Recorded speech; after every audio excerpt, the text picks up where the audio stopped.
Hello, hello, good morning. Happy Tuesday, July the 8th. I am Manila Chan. That over there is Ted Rall. You are tuned in to the Ted Manila Information Show, TMI Show for short, because we do bring you way too much information, like learning about Kizzle Coup yesterday. If you don't know, you better go watch the replay, watch the video from yesterday. So literally, it's anything from random Snapple cap details about things you never knew you needed to know to the hot topics like, no Jeffrey Epstein client list. And Ted, you better believe I have lots of thoughts about that one. I'm so surprised. Never have seen not a straight lace show, and probably especially not today because of some of the topics. We're live Monday through Friday. Summer Henley right now. Just want to be clear here. Ah, you're formal. By the way, I want to. I have not prepared you for this, but I'll almost never prepare you for things like this. So, here in the Rall household, today is Summer Acceptance Day. That's the first day of the year after it becomes blazing hot that you don't keep the air conditioner on 24/7, and you start to live inside with unclimatized conditions. You might not do it all day, but you do it for part of the day because you're like, okay, now my body's accepting. So today is Summer Acceptance Day. Happy, sad, and so it's always like right after 4th of July, somewhere thereabouts? No. It's different for every person.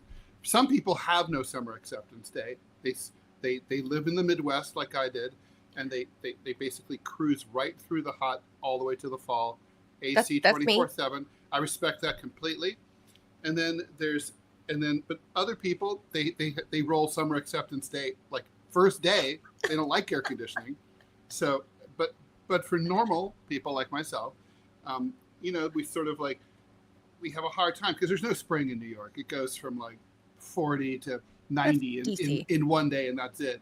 So, it's rough. And so it's like, okay, AC. But then it's kind of like, okay, all right, I'm getting used to it. So, I thought you were just being green.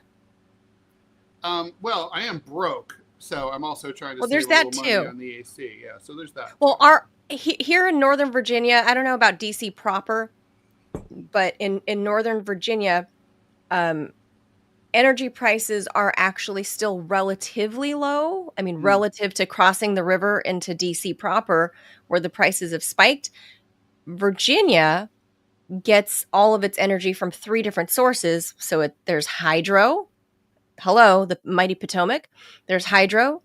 There's 1/3 nuclear. People don't realize that. Which is a clean, relatively clean. And fossil fuels. So that, the combination of the 3 keeps Virginia homes air conditioned or heated at a fairly reasonable price. And it's not going off all the time like in Texas. Correct. Texas, which has their own grid, obviously. So such as it is. Not great. But because I grew up in a poor immigrant household in Los Angeles, and believe it or not, Ted, most older homes like the one I grew up in an old ranch house, ranch style home, they weren't made with air conditioning. I know in LA, it is surprising. It surprised me. San Francisco, which is like really one of my least favorite cities in the United States. Yes, it like has this like thing where it's basically the culture is, we don't have air conditioning because it's never that hot. And I'm like, but except for 3-4 months out of the year when it's blazing hot. Well, yeah, right. But then we coast right through that. And I'm like, well, that's true. In most of the country that has air conditioning is like most of the country that has air conditioning, it's not hot, blazing hot more than 4 months out of the year. They're just weird. The Native Americans. Just to be clear, Southern Californians and Northern Californians, we're like 2 different species. Oh yeah. Like completely. So I'm not familiar. I'm not super familiar with their culture up there. And well, you're only allowed to wear, stuff from Columbia Sporting Wear and REI. I've heard that. I've seen that. It's by law. They do like REI. They do. I think that's their dress code. When you arrive at the border, you will be checked, and you could be killed and buried in a pit if you refuse to comply. for people that don't know, because California is long, so once you hit like the Central Coast, that is where the delineation line is, and you go from dressing in like cool, stylish fashion in SoCal. Once you hit the Central, although in SoCal, all the women, it's very confusing for men because all the women dress like prostitutes, whether they're the CEO of a bank or a studio executive or a prostitute. So you just don't know. So literally, like, you might walk up to a lady and she's like, "I'm the governor of the state, asshole." That's I'm like, "Oh, okay, sorry." I can confirm that is true, and also for the men, especially if you're under 50, you cannot tell if they are homeless or they're dressing hipster. True. This is like anyone under 50, and all male, the men are dressed like alcoholics. All of them. Basically. So whether again, the studio executive, but the thing is, here's the thing: they are alcoholics, so it works. But just to be clear, my girlfriends and I lived in downtown LA when I was 30 years old, and it was still a little grimy. It's returning to its original baseline grime. Yeah, that's true. But when I was 30 years old, it was kind of in this in between phase of gentrifying and still got its grit. This is like 15 years ago or so? 15 years ago, 15, 16 years ago. So it still had a little bit of teeth and edge to it back then, but it still had a little, the Staples Center was new and all of that. So it always has some edge. Yeah. It has the edge. So my girlfriends and I, back in our younger single days, we used to play this game when we'd be sitting at like sidewalk cafes or whatever, and we'd scope out the guys walking by and we'd be like, hipster or homeless? H or H. The other thing that's strange about Los Angeles is there's no real clear distinction between a dangerous slum controlled by gangs and a normal, safe, working class neighborhood. They look exactly the same. That's only way you can tell the difference is the bars on the windows and on the doors. That's it. But a lot of so if you're from out of town, you've heard these stories that happen where someone's coming from LAX, they take a wrong turn off of Interstate 5 or Interstate 10, they end up in some terrible neighborhood, and that bad things happen to them. But if that had happened to them in Cincinnati, they would have known they were. Oh, because you would know that you're. You can tell from the architecture. Everything about it is different. But boarded up, everything. But that's not true.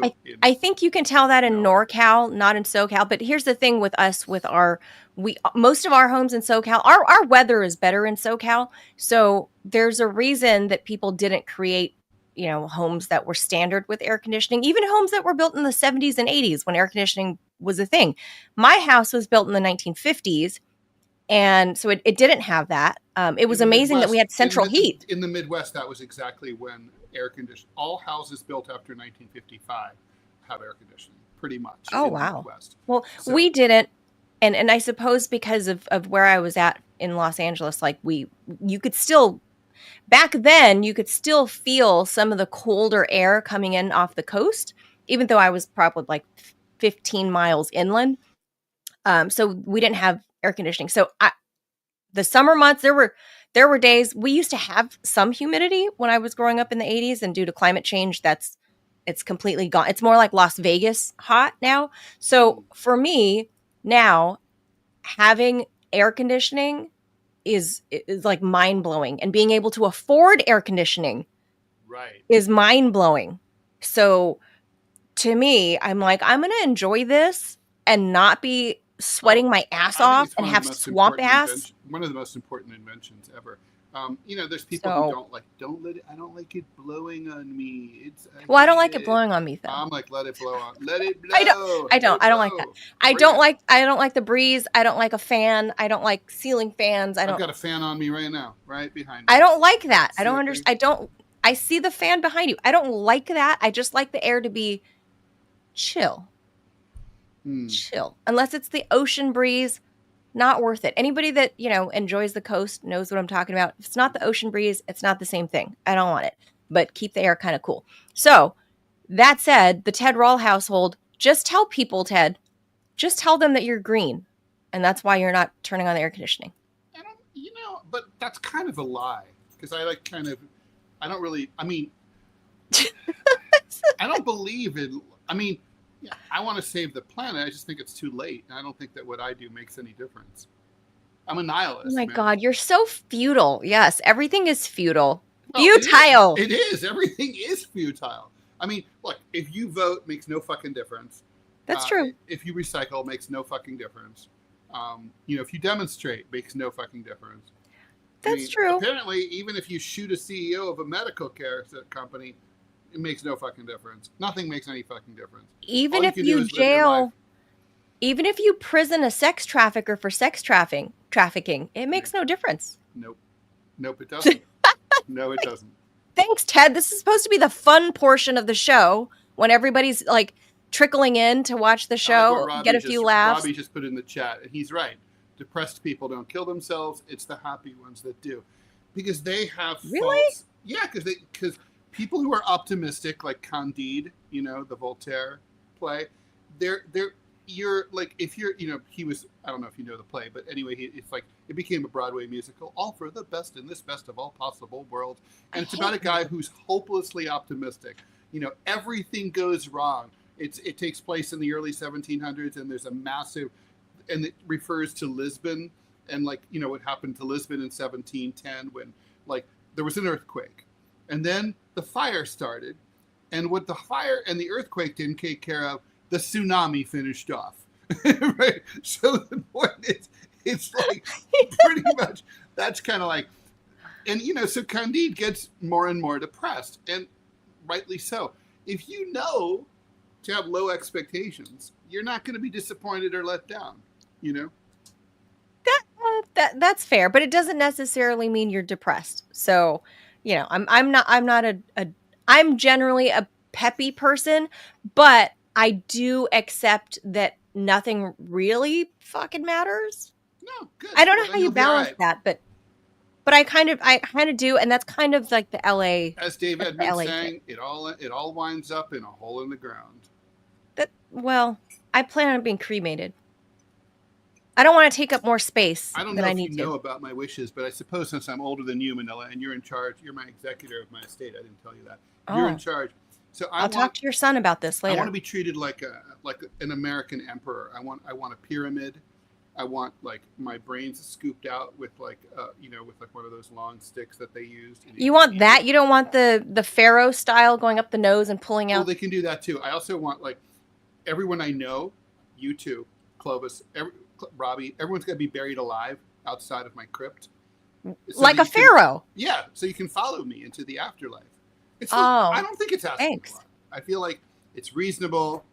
You guys should thank me. You're welcome. Very, very reasonable. See, not me. I either want to be cremated, I want it and shot out of a cannon. It should take up all of Central Park. People can go somewhere else if they want. That's a big Ted Rall tomb. I either want to just be cremated and shot out of a cannon out into the, I don't know where. I haven't decided. Like Hunter S. Thompson. That's right. That happened to him at the cost. I know. Johnny Depp did that for him. Johnny Depp was there. Yes, I was going to say he was the cannoneer. That's right. So I want to do something cool like that, or I might explore being one of these like pods where they put you, so they can rapidly decompose your body and then grow a tree out of you. Oh, that's what my ex wants. And I was always, I don't know, is it an Asian thing? You guys want to be like in a tree? Yeah, man, I would like to be like maybe like a beautiful Bodhi tree, or maybe take a part of me and put me into like, I don't know, like a pretty little bonsai tree that maybe my son can trim and keep forever. Tied together. Forget that. I'm changing my mind about the pyramid. I want my body to be wrapped up with cinder blocks and then dropped on Bibi Netanyahu from about 30,000 feet. I'll die as a hero of the resistance. He's not going to die. Satan doesn't die. Oh, okay. Okay, so with that, you guys are tuned into the TMI show. That is our fun portion where, we're waiting for everybody to trickle in. They're in usually right about now because I see the numbers ticking on my side of this.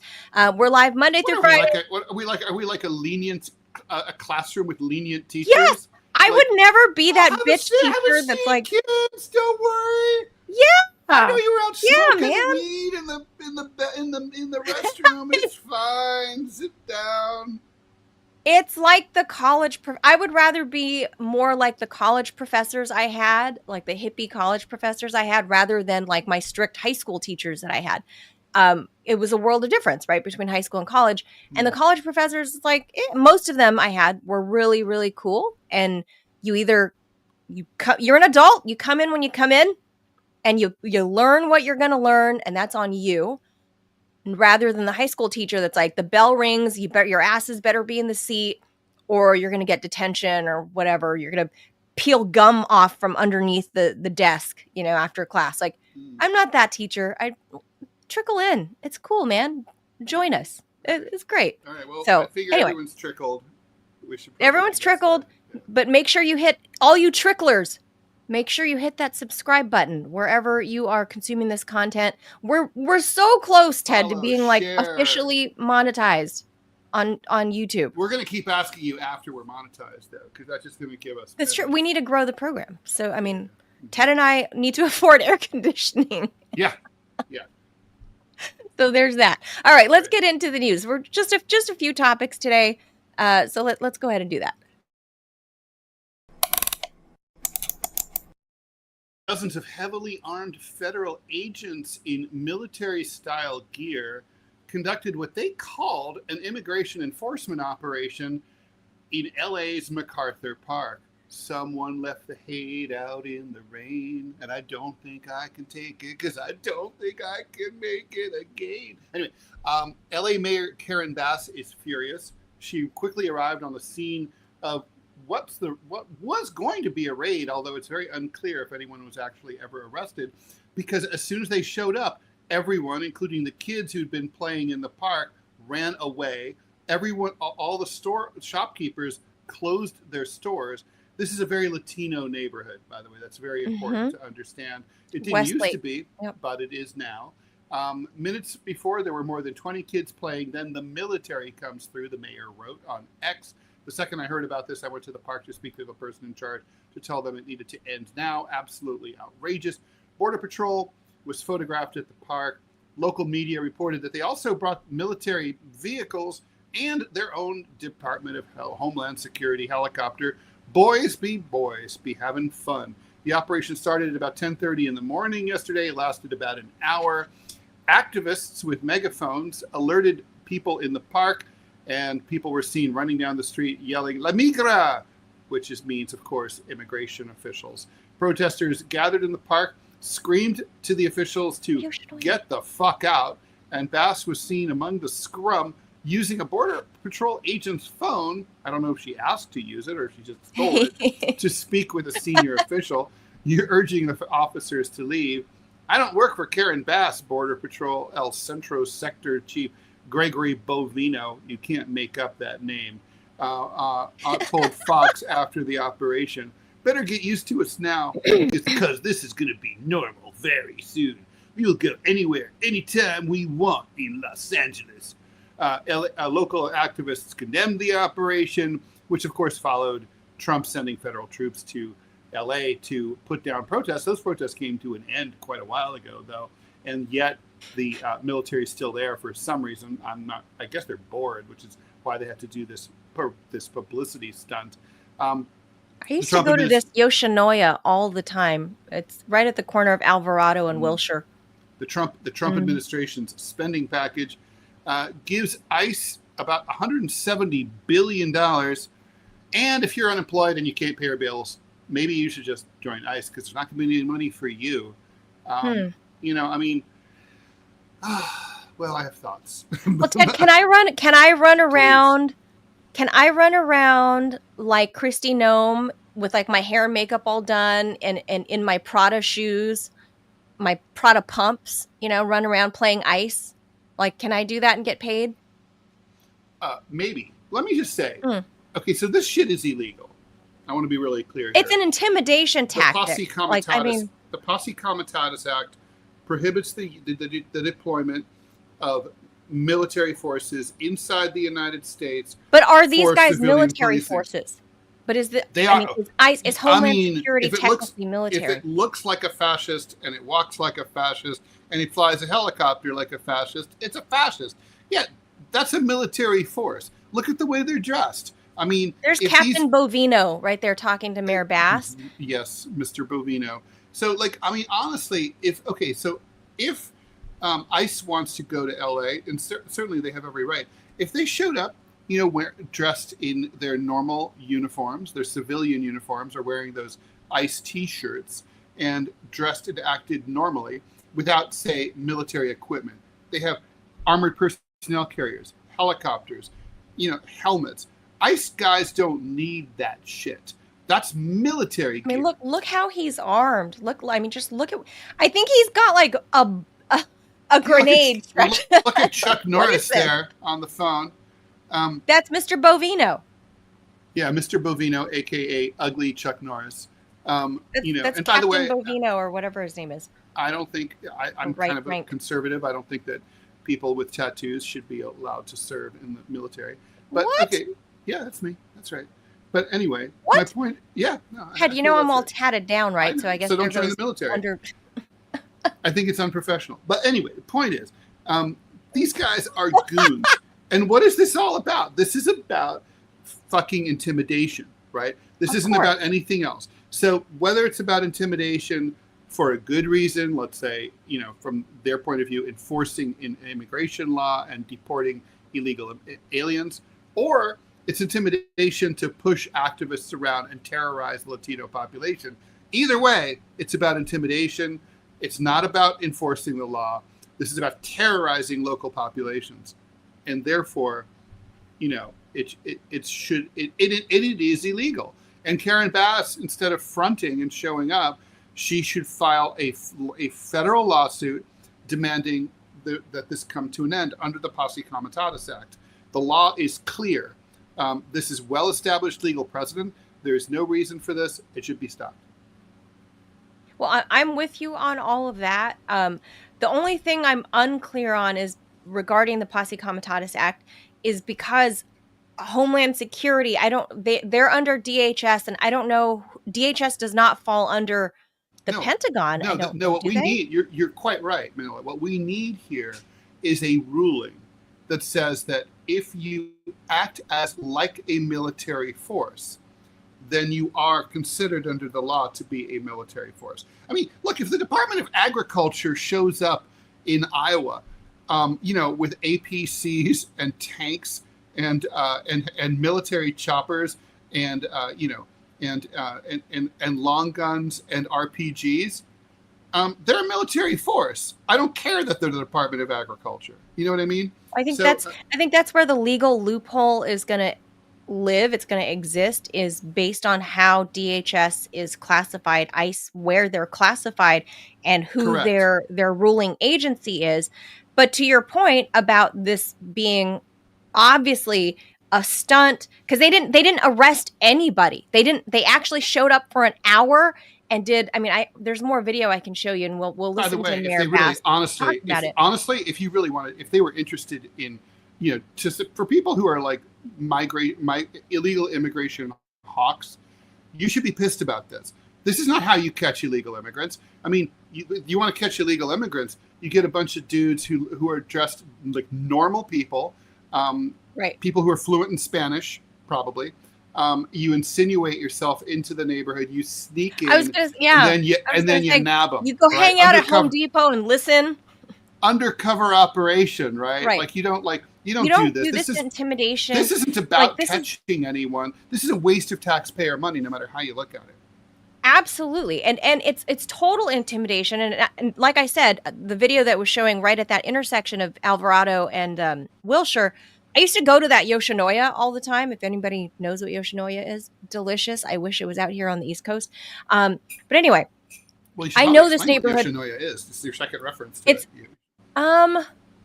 It's Yoshinoya. They call it Yoshinoya Beef Bowl, and it's a fast casual. It's like the McDonald's of Japanese food, but not quite as junky. Well said.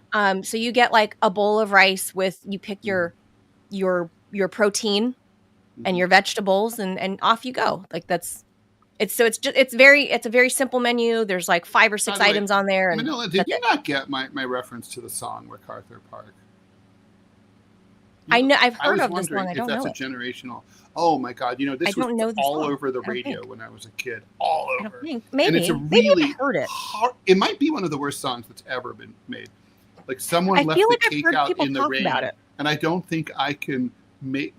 I don't think I can make it because I don't think I can bake it again. Oh my God! So bad, so bad, so bad. So this. And who leaves the cake outside? Why in the rain? I know. So this park, let me just explain to non-Angelinos, this park is normally teeming with life and activity. Kids playing soccer, grown-ups playing soccer, baleta mans, which is the ice cream man that pushes the little cart when it goes ding, ding, ding, ding, and he rings the bells. Everyone goes running to get Mexican ice cream. You get the elote man. Actually. It's a beautiful park. It was designed like in the 20s in that kind of great, like Art Deco, beautiful vibe. Design. Mm-hmm. And so there's so much like specifically Mexican culture in that park now. If you've 100%. Gone there a year ago, I mean, when I lived there, in that area 15 years ago. And apparently they've been sweeping people up. Just amazing. Everyone. It's an amazing Latino. Neighborhood. But sure is that, yes, there's gang violence, and I'm going to, yes, Robbie, there's tons of gang violence there. Ups and downs. Los Angeles is known for gang violence, drugs and all of that. Sure. But generally speaking, the park was I would go there. I lived a few like 2 miles down the road from here. I would go here as a small single Asian woman walking around by myself. It's fine. I met my agent for lunch there a few years ago, and your Asian or your agent? My agent. Oh, and I walked through the park. Not my Asian. I don't own an Asian, but I walked through the park, and it was nice. It was by New York standards, you'd be very happy to have a park like that. Yes, absolutely. And so normally it's just bubbling full of life. There's like food trucks outside, and it's just generally a nice place to be. And I get videos and messages from friends back home. I get messages every day of people showing me what MacArthur Park looks like, what all these different parks near and around the LA. Oh my God, you see that way he was driving? Yeah. So it's intimidation. But now it's a fucking ghost town. Santee Alley, which is downtown LA, where normally you would go get like direct to consumer goods where the manufacturers are, because there's a lot of, like leftover products or whatever. And the manufacturers get to keep it from the factories keep it from the manufacturers at a discounted rate. Maybe they're slightly damaged, clothing that's like sewn like an improper stitch. And so you can buy things for pennies on the dollar. Everything is a ghost town. This is just outside of downtown LA proper where I lived. Everything, the videos my friends send me from home almost daily, it doesn't look like my hometown anymore. It's unrecognizable how eerily quiet and dead it was. It wasn't this dead during COVID. And Gavin Newsom, as we know, shut down the whole of California during COVID. And it didn't look this dead. Like, it is more dead now. In LA, they have like a very high Latino population. The estimate is 50% of the population is Latino.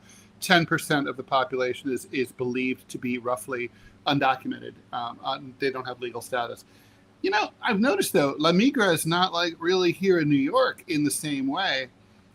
I got to tell you, I think the safety of the federal agents could not really be guaranteed. New Yorkers wouldn't tolerate them. I think they would be hurt. Yeah. And not just by Latinos or targets. So I think the population would generally just not tolerate it. Like, well, I want to play Karen Bass and hear what the mayor had to say. And I'm no fan of Karen Bass. Personally, I've interviewed and talked to her a number of times when she was here on Capitol Hill. Super nice lady. I wouldn't go with, if she were my auntie growing up, or I wouldn't take my homework assignments to her. Let's just say that. If you know what I mean? Very nice lady. I don't know how this woman got to be mayor of LA. Yeah. I have thoughts on that, but that's for a different conversation. So, okay, let's hear from Mayor Bass. So we saw her. I played the video a moment ago from the local ABC7 and local Fox, where she showed up By to the way, my mom talk to called Mr. from Bovino. 1972, and she wants her outfit back. I like her mint green outfit, actually. I think it looks good. It's a good color. I like it. Mint green is nice. But anyway, so we saw that video. She takes the phone from Mr. Bovino and is talking to who knows who. And then she goes and does this emergency press conference. So here's what she had to say. Today, I was on my way to the press conference. If the video weren't buffering. With the governor. While I was on the way, though. Good grief. I don't know what's happening with my internet. I got alerted that there was a ICE operation, military intervention. Who knows? Let's start this over. I don't know if it's gonna play. I don't know why her video I was on my way to the press conference with the governor. While I was on the way, though, I got alerted that there was a ICE operation, military intervention, who knows, at MacArthur Park. I turned around. We went to the park. I could see a helicopter in the air. I think it was a Black Hawk helicopter. And I saw military tanks. It was the Custom and Border Patrol, and it might have been military on the periphery.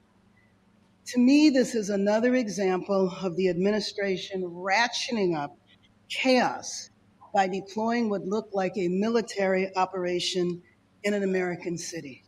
Now, you can spin it any way you like, but in my opinion, it's a political agenda of provoking fear and terror. Frankly, it is outrageous and un-American. Who were in the park today were children. It was their summer camp, their summer day camp. And I spoke to an 8-year-old. I never let on what was going on upstairs. But did this 8-year-old tell me that he was afraid of ICE? I think it's pretty dramatic that a child said to me that he was fearful of ICE. So what I saw in the park today looked like a city under siege, under armed occupation. I just think it's important that we continue to tell the truth to the American people. There was no protest. There was no disorder that required that. And she's absolutely right, Ted. There was nothing going on there. So just before 11 in the afternoon, these ICE agents roll up in their tactical gear. They show up on horseback. They showed up in Bearcats. And literally, it looked, you just saw the video. It looked like a freaking military operation.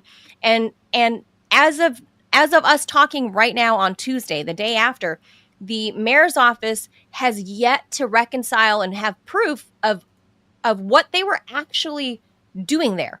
Like, they don't know. Like, there's no warrants for a particular arrest. You can't just show up in a major metropolitan American city like this, rolling up in military vehicles, in Humvees and otherwise, and just roll through in a show of force in a line. And I'm looking here at the Fox local. You can't show up on horseback like this, just rolling through the damn city, going through the park like this. Look at this. Mm-hmm. Look at this. How is this acceptable? That's not a Black Hawk. I don't know. But whatever. No, that's not a Black Hawk. But look at these military vehicles. How is this acceptable? Here's the thing. So this issue has, the Posse Comitatus Act has been litigated many times, but the question that I raised has literally never been raised in a federal court. Namely, if a federal agency like ATF, the FBI, ICE, Border and Customs Enforcement, that is not a member of one of the branches of the military, if they use military equipment, are they effectively the military for the purpose of the Posse Comitatus Act? And I would like to see that decided by a court. I mean, the argument that I would make is that the spirit of the law was not to say we don't want specific enforcement agencies in American cities, is that Americans don't want to look out the windows of their apartments and see armed troops in their cities. I mean, that's what this was look about. At this video. That is what it was about. Ted. Yeah. They're storming through a soccer field on horseback. Yeah, and terrorizing in a people. line. Mm-hmm. Right. And people are terrorized with, I mean, ordinarily you would see people walking by with, baby buggies and pushing, By the way, those horses have in recent months trampled a lot of people on purpose. Oh God. So, people have died. Yes. I mean, just look at this. They're in formation like a military line. Who are you there to arrest? Jeffrey Epstein? I don't know. Like that's not what's happening in downtown Los Angeles. This really, I used to live right here, like just a mile down the road. Remember I told you a story before, Ted, when I lived downtown, that we used to get notes under our doors of our apartments saying that don't be scared, but whoever, I don't know what department, but whoever, U.S. government, USG, might be having some guys rappelling down the side of your building today. So don't be scared. They're doing tactical training for terror. They got to be able to repel. They are the terror. We used to get those notices because I lived in an old historic building downtown, and it's, relative to when it was built, it was considered a high rise. And they needed to be able to learn how to rappel down buildings, my building. And so this is, this kind of action has been forming and coming for years. So I'm not that surprised that they're doing it. But the reason that they're citing for doing it now, back then it was terror alert. 15, 16 years ago, it was terrorism. And now it's the terror by the Latinos, I guess, hanging out in MacArthur Park, selling you snow cones. Nothing's going to happen. Nothing's going to change. And as usual, there's no left really to protest it. There's no socialist party. There's no socialist movement. And it's only something like that can really actively, day after day, challenge these people. Look, I love Angelenos. I like their spirit and their moxie, and they do have good activists who are, throwing shit at these people, and that's great.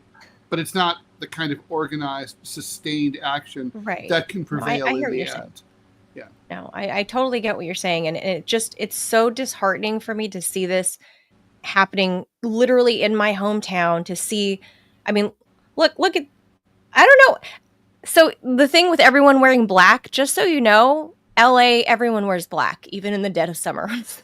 Well, New York City, same thing. It's an urban uniform. Right. It's just what people wear. So I don't want people saying these are all Antifa. That's not true. I don't like Antifa either, but it's just people in LA wear people black. Like Antifa. I love Antifa. I'm on Team Antifa all the way. I am How not. It stands for anti-fascist. So if you're anti-Antifa, then themselves. You're pro-fascist by definition. No. I don't. Antifa themselves behaved as fascists during COVID, during COVID, and during the Black Lives Matter movement stuff in 2020, which coincided with COVID. No, I do not condone. I don't. What did they do? Are you kidding? Yeah, Antifa no, I'm not kidding. Took over American cities like in the Pacific Northwest. Should we remember the Chop Zone? That was Antifa. I'm not okay with that. Like, that's not, no. What do you mean the Chop Zone? I don't know what you're talking about. The Chop Zone that turned to the Chaz Zone. Antifa took over, was it Portland? Oh. Yeah. You conveniently forgot that. They took over Portland. Who wants Portland anyway? Portland sucks. Antifa came to D.C. I saw that firsthand. I saw Antifa here in D.C. firsthand. I was still working down. What were they doing that was so bad? They were terrorizing people, literally eating. If you're eating on the at a sidewalk restaurant because it was COVID, you had to eat outside. They were terrorizing people with their whole BLM whatever, and if you didn't want to chant their chants, they were going to harass you. They were going to harangue you. They would surround your cars. That happened. I was there. I witnessed it. I mean, I literally was afraid to be downtown during the 2020 riots. So maybe it wasn't a thing in New York City, So but it was certainly a thing. You didn't want to say that Black Lives Matter? Correct. No. Why not? You don't think Black Lives Matter? I think all lives matter. Okay, but you know the origin of Black Lives Matter. It was and never, I don't and first of all, it was never I'm to not, say that white lives didn't matter. It was just to say that I get that. Black lives do matter as opposed to the way that they are treated by the system. A black life matters, an Asian life matters, a white life matters. Right. But so the point is, everyone knows white lives matter because they're protected by the authorities. When the BLM group became this crooked, shady organization. Well, that's true. That started funneling money. I'm not the somebody movement wasn't like that. Though. I'm not somebody that actually ever falls in line with like groupthink. I don't give a fuck who you are. I stopped being a cheerleader because I realized in high school like they were this weird little clique, and I'm not like that. I just don't fucking like groupthink of any sort. I think for myself, and I would never like. You can fuck off if you're going to try to make me chant anything. Fuck you. I don't care who you are, what you try. Like, there are times like I'm not going to pledge of allegiance. I did that in high school. I was like that. It was never. I'm not going to change. That's who I am. I didn't want to join Girl Scouts for that reason. Like, I just don't. I'm not into groups. I'm not into like Boy Scouts and loved it. I'm not into that shit. I do not care what group you are. I just don't like any kind of organized group think anything. Like, I don't care what it is. Not into it. So when the BLM thing happened, no, of course not. I'm not into that. I'm not into you destroying cities. I'm not into you bringing down monuments and statues. Like, I think they serve a historical purpose. So anyway, my point to this here is looking at the video. These guys are not Antifa. Historical statues, FYI. These guys are not Antifa. What we're looking at. These guys are just normal people in LA that are trying to videotape this kind of. Yeah, that's part of the culture, by the way. It's just what they look like. So Angelinos have always, even pre-cell phone, whenever the authorities are up to no good, they've always stood by as witnesses just to make sure that things don't get too crazy. It's just that's how Rodney King happened. Part of the culture. Yeah, the guy. Well, wasn't the guy like accidentally testing his video? He was testing his out the window. Yeah, but the point is, he didn't go, "Oh shit, I shouldn't be taping that." He was like, "Zoom in." And he lived in kind of like a not that populated area, like kind of like off the freeway. Yeah, it was a random weird area. But the same thing happened with the whole Reginald Denny thing. Like, Angelinos don't like. They want to. We got 2 more topics to hit, so let's. Yeah. We should keep. Yeah. We want to plus, we have to leave you some time for some Epstein ranting. But by the way, a lot of those statues that were of Confederate figures, they were put up in the early 1900s. That's a cue for Robbie. That's a cue for Robbie. Civil War, and they were basically like, "Hey, let's bring segregation back. It's awesome." There were headstones. No.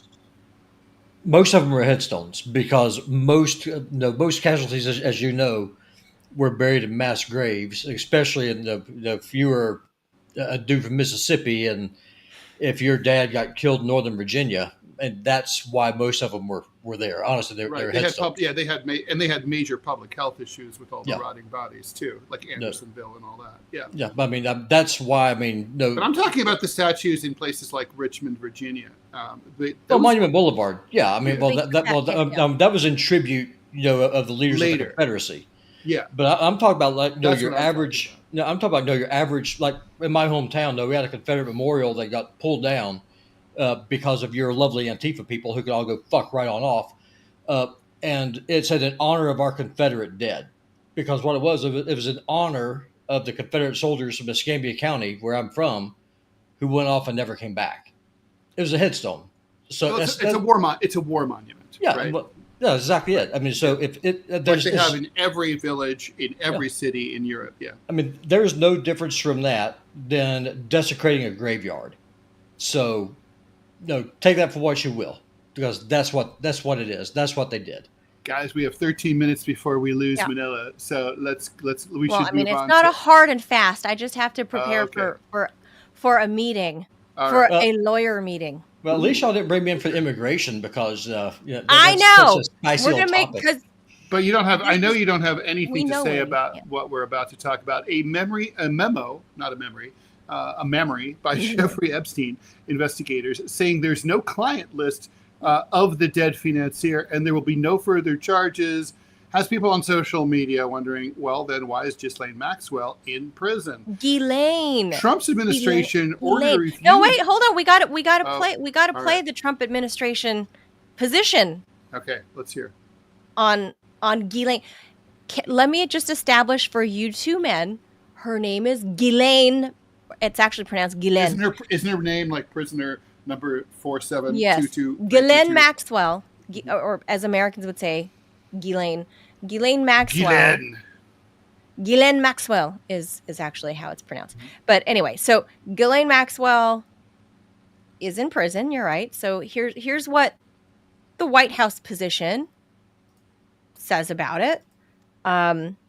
This is yesterday. This is from Fox. DOJ and FBI have now concluded there was no Jeffrey Epstein client list. What do you tell MAGA supporters who say they want anyone involved in Jeffrey Epstein's alleged crimes to be held accountable? This administration wants anyone who has ever committed a crime to be held accountable. And I would argue this administration has done more to lock up bad guys than certainly the previous administration. And the Trump administration is committed to truth and to transparency. That's why the Attorney General and the FBI Director pledged at the president's direction to do an exhaustive review of all of the files related to Jeffrey Epstein's crimes and his death. And they put out a memo in conclusion of that review. There was material they did not release because, frankly, it was incredibly graphic and it contained child pornography, which is not something that's appropriate for public consumption. But they committed to an exhaustive investigation. That's what they did, and they provided the results of that. That's transparency. Follow up on that, Sure. Caroline.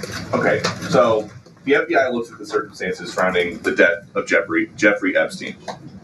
According to the report, this systematic review revealed no incriminating client list.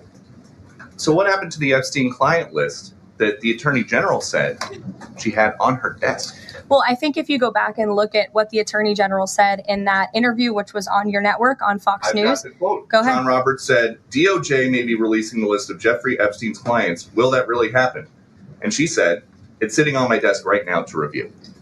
Yes, she was saying the entirety of all of the paperwork, all of the paper in relation to Jeffrey Epstein's crimes. That's what the Attorney General was referring to, and I'll let her speak for that. But again, when it comes to the FBI and the Department of Justice, they are more than committed to ensuring that bad people are put behind bars. They have an operation going on right now called Summer Heat, which has our murder rate trending in the lowest direction in United States history. Their emphasis. Do continue, Ted. I shall. Okay. Trump's administration ordered a review of the Epstein case with a view to publicizing and publishing the names and evidence about any associates of Epstein, who at the time was facing federal sex trafficking charges when he was found dead in his cell at a federal jail here in New York City in August of 2019. Investigators concluded he killed himself. Hilarious. Anyway, a memo by the Department of Justice and the FBI now says there's no actual client list and there will be no more charges. The two-page memo read, the systemic review revealed no incriminating client list. There was also no credible evidence found that Epstein blackmailed prominent individuals as part of his actions. We did not uncover evidence that could predicate an investigation against uncharged third party. Nigel Cawthorn, author of Prince Andrew, Epstein, Maxwell, and the Palace, said that might be an argument she can use with a parole board. Why is she the only one who's been prosecuted? I think her lawyers will certainly be working on it. Tim Young, media fellow for strategic communications at the Heritage Foundation, wrote, well, I guess Ghislaine Maxwell was trafficking children to no one. Why would she be in jail then? The memo said that videos submitted to the FBI couldn't be released because of the child abuse issue. Questions have been raised about why the administration couldn't simply release the names. Cawthorn said, obviously there's a whole lot more in this because there's all the videos, what's happening with them, who is shown in them, in other words, who besides the victims. If they don't have the client list that Epstein compiled himself, then they could compile a list from the video, surely. The terms of the indictment did not require the victims to have been abused by anyone other than Epstein. Maxwell was jailed for 20 years, starting in June 2022, following a 1-month-long trial in June 2008. Previously, Epstein had admitted to soliciting prostitution from a minor in Florida and was sentenced to 18 months in prison at that time. But then, he went back to his old ways after that. And by all accounts, Ghislaine does have a little black book or did have one. It's 93 pages long. I'm never going to pronounce her name right. Maxwell. But I mean, people are like, well, there's lots of people in there. Yeah, but just because you know someone doesn't mean that they were participating in crimes. I could be in her black book. But conversely, and thought I was an awesome. But conversely, just because the DOJ says they haven't recovered any evidence doesn't mean that these crimes didn't happen either. Well, the crimes did happen. The question is because why is Ghislaine behind bars, and Jeffrey Epstein? Procuring for him. That's why she's behind bars. She was. That's procuring is trafficking. For in him, other words, for Epstein. And that's so why she's behind bars. What they want us to believe is that this guy had such a voracious appetite, desire and appetite for 14-year-old girls in the hundreds and hundreds. That's what we've been told. Yes, that's the official narrative. Now, everything that these people have said has just contradicted everything they've said for years about, where I don't care how many blue pills this dude had. Well, the president himself and the former president himself have both were associates of Epstein, right? Correct. He was very well connected, very rich, knew everybody. When Elon had his initial breakup with Trump, he clapped back at Trump on Twitter by saying, oh, by the way, Trump is in the Epstein files. Well, and then he's on the internet hanging with Epstein. We see that, right? Yeah. So here we are, fast forward 5 or 6 weeks since Elon clapped back with that tweet, and magically there is no list. And again, I'm going to go back to how lawyers hang on lawyerly words. And the government official narrative is there's no incriminating client list. Let's underscore that word that's on the screen there. List. So let's do the Bill Clinton. How do you define sex, actually? How do you define list? Right. How do you define list? So maybe Epstein, correctly, they're saying that he didn't have a list. Maybe we're understanding this all wrong. Maybe he just had individual dossiers. It reminds me of the Mayflower Not a Madam. to-do list. Mayflower Madam also was well connected, and her and had provided sex to a lot of wealthy. Heidi Fleiss, same people. Thing. Black Book. Yeah, and the same. Every time the Black Book always disappears. I mean, maybe it ought to, because just because you're in the Black Book doesn't mean that you yourself ever availed yourself of illegal activities or crimes. Possible. I think what's clear here is that probably it doesn't feel like this was thorough and that we're being told everything. And I don't know if I think a more transparent process would have involved bringing in like an outside investigators who are not associated with the government to do this.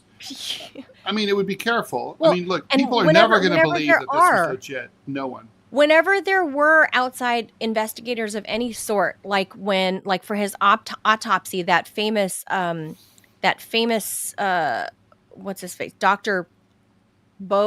I forget his name. Dr. something. He's always in any kind of high profile death, Dr. so-and-so is always called in. I think it starts with a B.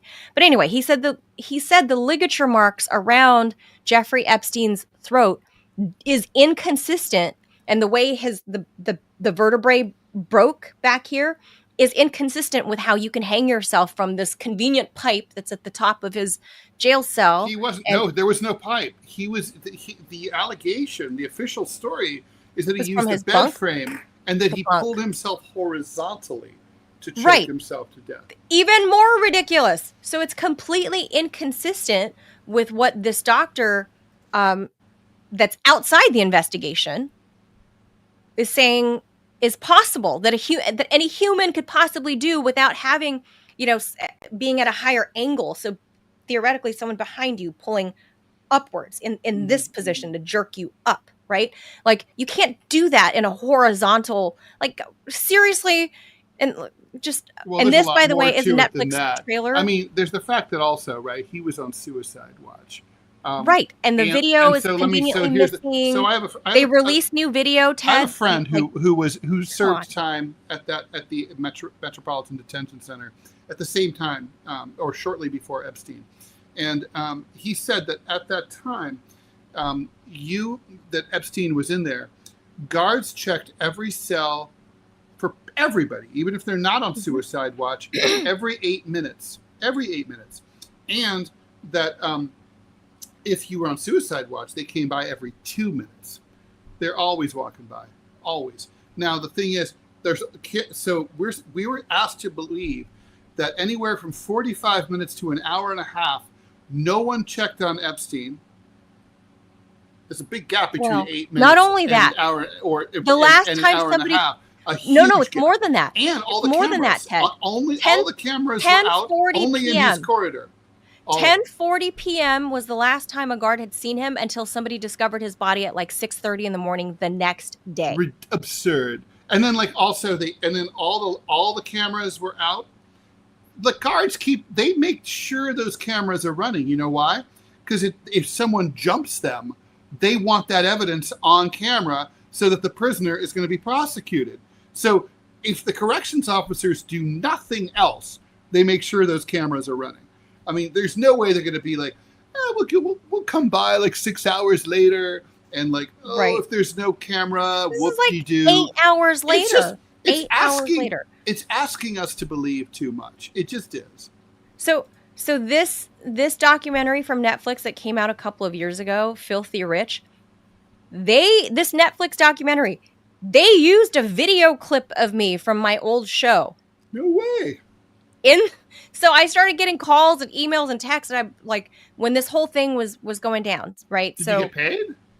No, they just used one of my news clips. I didn't even know that they were. So obviously somebody at Netflix watches, or whoever produced this watches my show, because I covered on my old show in question, I covered this case like very, very closely. So this is something, it's not, I wouldn't say it's near and dear to my heart, but I know a little bit more about it than the average newscaster, because we covered it pretty much play by play from when he was first indicted and in trouble in like, I don't know, 20, whatever year it was, until he died in 2019. And then I watched the whole Ghislaine Maxwell case unfold.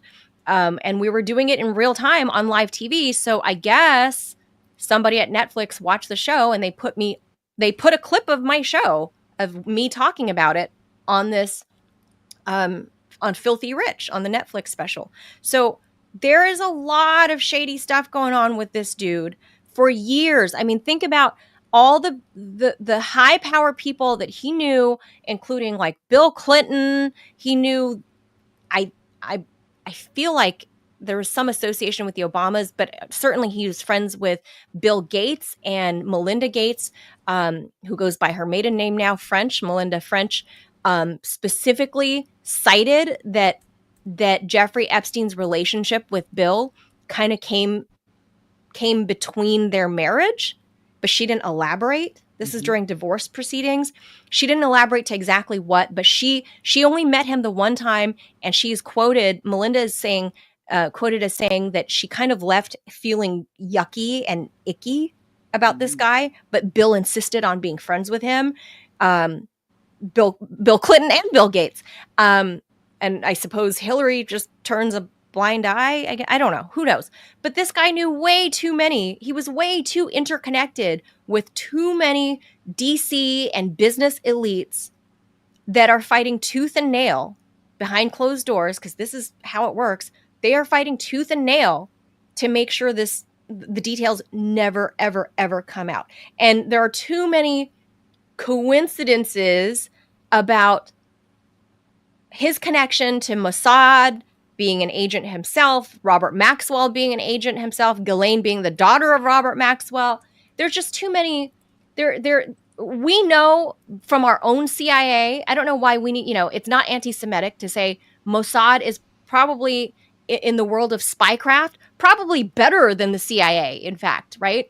And they have intricate plans, fallback plans all around the world on how to ensnare and hold everybody by the balls. They find out what your predilection is, your nasty little preferences. They find and they exploit those. And I think that's exactly what happened with this guy.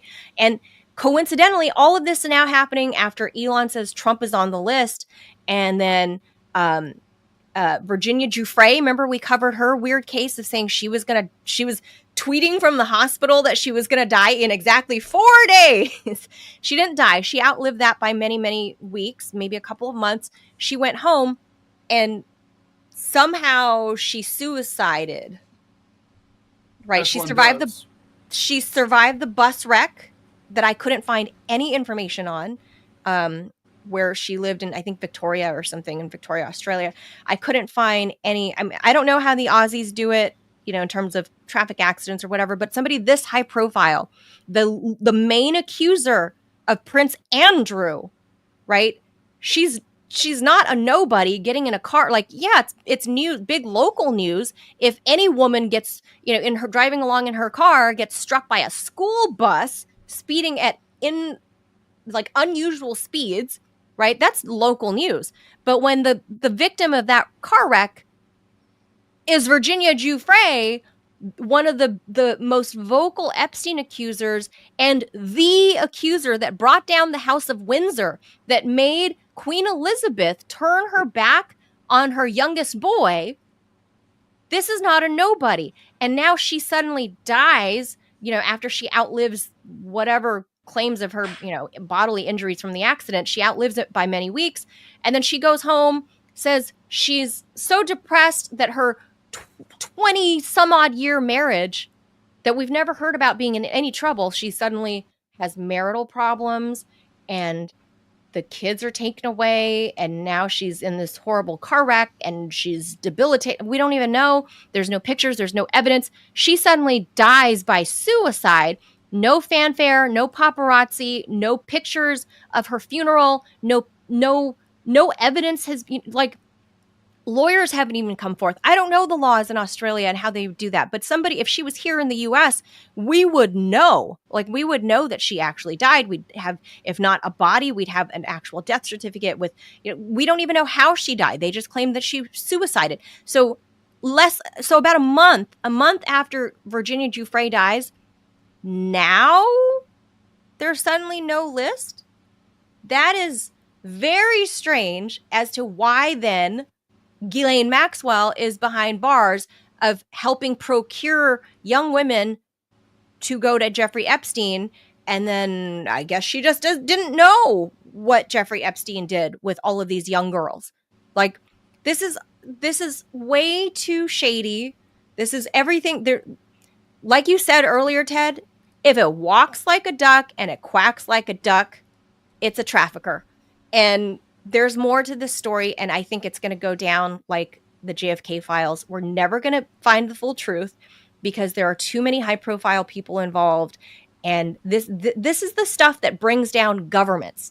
And this is why I believe whatever happened with Virginia Giuffre here, there's something more to it than her just dying by suicide, the same way Jeffrey Epstein died by suicide, or all of these people surrounding the Clintons dying by suicide. When, Ted, because everybody, around the Clintons, you always blow your head off with a shotgun that's found 30 yards away from you. There's a lot of recoil, Manila. Yeah, when you stick your toe on the trigger and then it fires at your head, and the back of your head too. My most favorite person who was found in the Epstein little black book is Courtney Love. What? Yes, her address was in there. Courtney Love knew Epstein. Epstein? Uh-huh. Super weird. Hey, well, she moseyed around in the world of fashion. Yeah, that's true. Hey, I know some murderers. Well, before most they were people know murdered. some murderers. 50% of murderers get away with it in the United States. This guy didn't. Murderers. Everyone knows murderers. He was a Latin music producer. I'll tell you this quick story. We'll do our last brick story about this. But before we move on, I knew a guy. I was friends with a guy, he and his wife, who is a fairly well-named guy in the Latin music world in Los Angeles. And there was the, I don't know, Latin Grammy Award. I don't know I don't remember the awards. But anyway, I get a call one day. He was going to these awards and he's like, "Hey, Manila, what are you doing tonight? Any chance you're free to accompany me to these awards in Beverly Hills, and then the dinner and after party at the Beverly Hilton, the famous pink Beverly Hilton." Mm-hmm. So I was like, "Yeah, actually, yeah, I'm free." "Well, why isn't your wife joining?" He's like, "Oh, she's indisposed. She can't come. She doesn't mind if you join me." Mm. So I'm like, "Okay." I mean, I knew the couple, so I didn't think anything of it. So I join him and whatever. Fast forward a week later, 1 week, come to find out he had bludgeoned his wife to death that night, and that's why she couldn't make it. And I accompanied him to the dinner at the Beverly Hilton. Oh, yeah. Were you ever quite? Did any detectives ask you any questions? No. What? Because I met my friend. Yeah. No. Like. What do you mean? Maybe they didn't know. I don't know. I don't know. No one ever contacted me. And other than us reading the news and going, me and my friends going, holy shit, was that the same night? I mean, because they don't know exactly when she died. They had an estimate, but still nobody contacted me. And you didn't step forward? No. It was clear Manila. what he did. It was clear what he did. He bludgeoned his wife and then had to go accept an award at the Beverly Hilton. So, and I just went to go hang out and get a nice dinner, so and it was my friend. Little did I know, say, I don't blame he you. was a Cops killer. Make everything worse, but well. Well, I didn't know this at the time. I mean, but you found out later. We're like, no way. I found out later, but I mean, he admitted to it anyway. So he's serving life behind bars.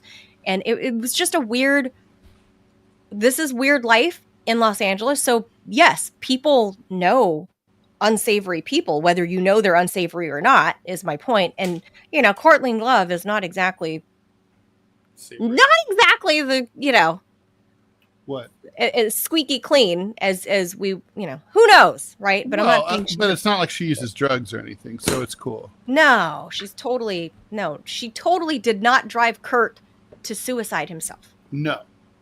Not at all. No. Not at all. But I like Hole. Anyway, that's the band. They're great. Oh, they're. I like Hole. I like her, and I like even though she's insane, and I like her. I like her solo work too. She's a very talented person. I love Courtney Love. But But anyway, on to our last story, and then we got to run. Okay. It's about bricks. It is. All right. This is like old times. The U.S. is set to impose a 25% tariff on every import from Japan and South Korea effective August 1st. That, according to Trump. He also disclosed new rates for 12 more nations, including Malaysia, 25%, Kazakhstan, 25%. What did the Kazakhs do except invent Kizilku? There's South Africa, 30%, Bangladesh, 35%, Laos, the worst, most evil people in the world, 40%, right. And Myanmar, next to Laos, the most evil people in the world, 40%. The upcoming measures were communicated through formal letters to the country's leaders, which Trump posted on social. Trump also signed an executive order delaying reciprocal tariffs against dozens of countries from tomorrow to August 1st. The tariffs were originally supposed to go into effect in April. He postponed them to July to allow more time for negotiations. Now he's doing it again to August 1st. There's deals now with the UK and Vietnam and a preliminary deal with China. The latest updates from the White House reflect Trump's broader strategy of pressuring trading partners into new deals and reducing the trade deficit. Trump threatened to impose an additional 10% tariff on any country which aligns itself with BRICS, which is, of course, Brazil, Russia, India, China, and South Africa, many other countries. new trading alliance. It's a loose confederation at this point. He's accusing BRICS of adopting anti-American policies. The warning came just hours after BRICS leaders concluded their annual summit in Rio, in which the bloc criticized unilateral tariffs and condemned what it called indiscriminate trade measures. They didn't refer to the U.S. directly. The warning echoes Trump's even harsher remarks in February when he threatened 100% tariffs against BRICS members. BRICS was originally formed by the countries I named in 2006, has expanded to include Egypt, Iran, Ethiopia, the UAE, and India. At the group's summit meeting in Russia in Kazan last year, they approved new partner country status to membership interest shown by more than 30 other nations. Putin said at the summit that the BRICS combined GDP has now surpassed that of the G7 when measured by purchasing power. The group now represents nearly half of the world's population. That's pretty staggering. And 40% of global GDP, even more staggering in a way. Yeah. So Trump, I think it's funny, Ted, that Trump is like, Japan and South Korea impose tariffs on only you two starting August 1st. So in a couple of weeks, I don't know. What do you think, Ted? Are they gonna fold? Are they gonna be like, oh yeah, sorry, Sensei Trump, whatever? I think we're gonna bend over and take it? And yeah, I think so. That's what usually happens in these things. I mean, Trump's been getting his way. I mean, the U.S. does have, Trump's right about this. The U.S. does have tremendous power as a consumer country. Our consumer base is just massive, even with all of our economic problems. We buy so much shit. And if you're in Japan, you don't want to miss out on that American market. Just the cars alone, think about it. Well, so I think so here's the thing. Japan being a member of the G7, for example, this is where they should recognize that being a part of that group has actually harmed them, because when you come to accept that you are not an equal player in this membership of G7, right? When you accept that you understand that this is not how it works, that you're actually subservient to the US, then maybe you'll wake up and realize, okay, I need to go to a group that actually does value everybody as an equal partner, like BRICS. So maybe it won't be long before the Japanese wake up and are like, yeah, actually, we would like to be part of a group that actually cares about everybody's, uplifting everybody instead of being subservient to just the United States. Under Trump, the American doctrine of hegemony is just laid to bear. We've always known that it's there, and in polite societies of all of these, I've been to some of these summits, it's polite society. Everybody knows that everybody's a little bitch to the United States. That's the bottom line. That's what it is. But in polite society, we don't say it, and we say we're partners. We're partners. But it's not. It's not true. And we know that the 21st century, every economist is going to agree, 21st century belongs to China, belongs to Asia. The 20th century was an American century, of course. And I'm grateful to have been born in the 20th century and lived it. But I think that time has passed.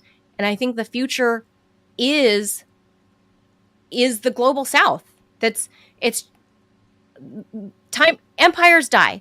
And I think we got to witness the end of the American empire, and we're watching it fizzle. And I'm not hoping for that. Obviously, I live here. I would love for this country to be better and do better. But even at some point, the United Kingdom, their kingdomship fizzled, So I think in the 21st century, you follow what China's doing, it's incredible, and you can't deny the power that they wield.